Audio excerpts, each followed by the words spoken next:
What's up mga koys? Sound check tayo mga koys. Ragusa XM500 na hub. Yan. So, yun o. Medyo pa na rin. Tunog 4 pulse. Yan.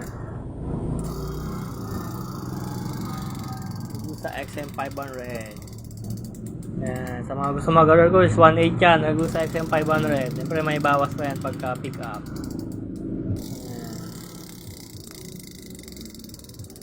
So, seal bearing na yan mga kuys, quick release na rin, ayan. Saka mas maganto kaysa sa Ragusa R2, ganun. Ayan, ang ganda ng kanyo, parang weapon yung itsura nya. Napakagaan, super lightweight na rin siya mga kuys, ayan. Ayan, sa palagay nyo kuys, goods na ba?